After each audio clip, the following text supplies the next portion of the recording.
Yo, what is up guys, Face here and welcome back to another video. Hope you guys are having a fantastic day like always, and today I'm going to be going over this new bundle that has just arrived in the store. Now I haven't done these bundle reviews in quite a while, so let me know if you guys enjoyed this video by leaving a like and subscribing so that I know and I can carry on doing them.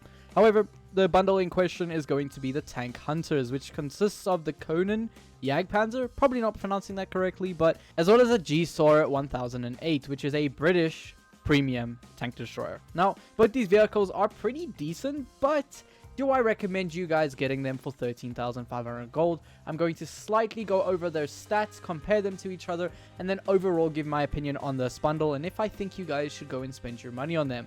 I do want to note that you can get them single-handedly. You can get the Gsor with no additives for 10,000 gold, as well as the Kanonenjagdpanzer for 6,500 gold. Now, there is a massive decrease in gold compared to them if you're buying them on their own, and that is for a good reason. Before I go over both these vehicles, I want to just quickly go over what is in the bundle. So the Tank Hunters bundle consists of two camouflages. Obviously, the Gsor has a legendary camouflage, which is included into this bundle, and the Kanonenjagdpanzer has a ordinary camouflage. It does not have a legendary camouflage. So you get this camo with it, and you also get the legendary camouflage for the Gsor, which looks pretty good. It is called the Excalibur. Obviously, look at the gun. It looks like a sword. So it is a pretty decent looking camouflage, but it's not really worth much if you take that into consideration. It comes with an electric shock avatar, not worth absolutely anything, and it comes with some ×5 boosters, which are very nice because they apply to every single tank. So you can use this on your tech tree tanks to grind up a new line,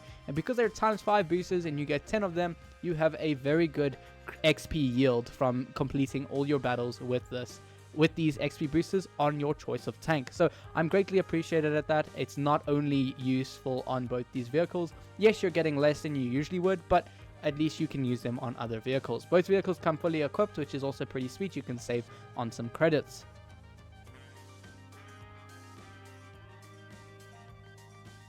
For a good reason. The Kanonenjagdpanzer is a tank that I don't think is the greatest out there.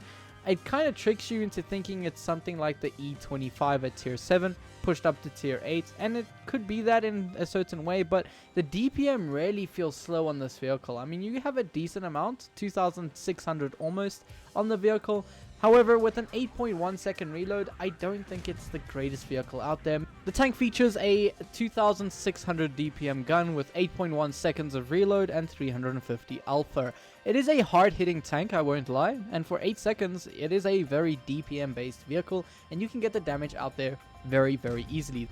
However, I do want to note, while both vehicles do have that similar 8 degrees of gun depression, I find that on the Kanonenjagdpanzer, it's not really that useful. I find that it works more like 6 degrees of gun depression just because I can't really get the gun working on this vehicle in terms of going hull down. Plus, the tank has absolutely no armor at being a maximum of 75mm on the front, meaning that any tank, even at tier 6, will butter straight through this vehicle no problem. As well as the fact that it is not the most mobile vehicle. It is very fast, don't get me wrong, but the traverse speed is kind of lackluster compared to the E25 at tier 7, which means that you can't really get around the map as fast as an E25, and that armor really falls apart very quickly. And because that 8 degrees of gun depression doesn't work the greatest on this tank, you find that you are probably going to get into situations where you try to go hull down and the gun isn't quite getting down there to your targets, and then you miss your shots. So in my opinion, I'm not the greatest fan of the Kanonenjagdpanzer.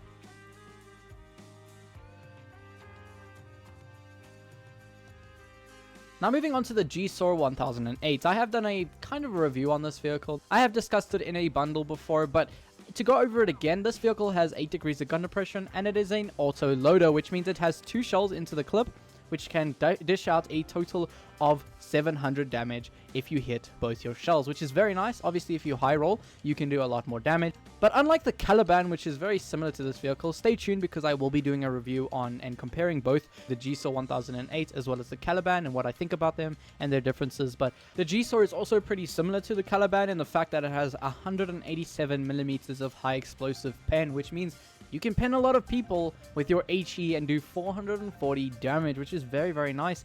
meaning that you can do almost close to 1000 damage if you hit both your shells. And I must say the Gsor is definitely the better tank in this bundle, just because the gun depression seems like it works a lot better on this vehicle in my case. And while the armor is definitely not the greatest and is actually worse than the Kanonenjagdpanzer, it is still able to get some bounces now and then. You do find that it has some very troll sections of the tank that can get a ricochet. The gun is also a lot more reasonable than the Kanonenjagdpanzer. While the Kanonenjagdpanzer has more DPM, I do find that the 2-shot gun on this vehicle is very nice because obviously an autoloader can dish out damage and then get into cover and then dish out a lot of damage again. So it's very, very nice in that regard. It's very fun because it is an autoloader, and I would highly suggest you, if you're going to get either of these vehicles, to get the Gsor just because of how fun it is, as well as it's not the most mobile tank out there. It's actually a lot slower than the Kanonenjagdpanzer. So the Kanonenjagdpanzer is more of a vehicle that you play if you're looking for a mobile and DPM based tank that can keep shooting.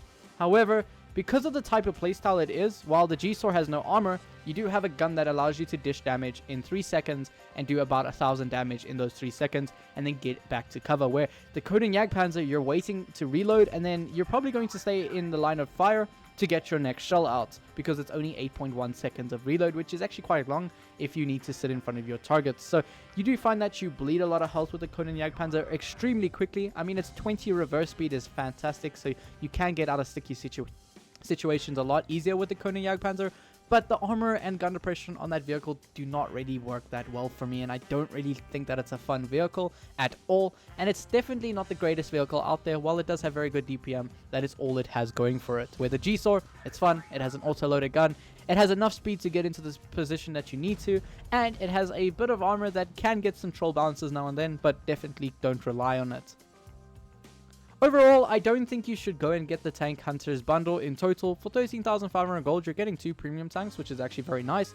However, you'd rather just go and get the Gsor for 10,000 gold. If you have some credits laying around, you can fill it with equipment, and you save 3,500 gold, which you can use on getting a future tier 8 vehicle that is a lot better than the Kanonenjagdpanzer. Anyways, guys, let me know what you guys think of both these vehicles. Do you enjoy them if you already own them? And are you going to pick them up now? Now, like I said, I really think that the Gsor is the best vehicle here, but I really want to hear what you guys think. So leave a comment down below, or in my Discord server, there'll be a link to join that in the description of this video. Anyways, guys, that's it for me today. Hope you're sheltered there, marks, and I'll check you in the next one. Cheers.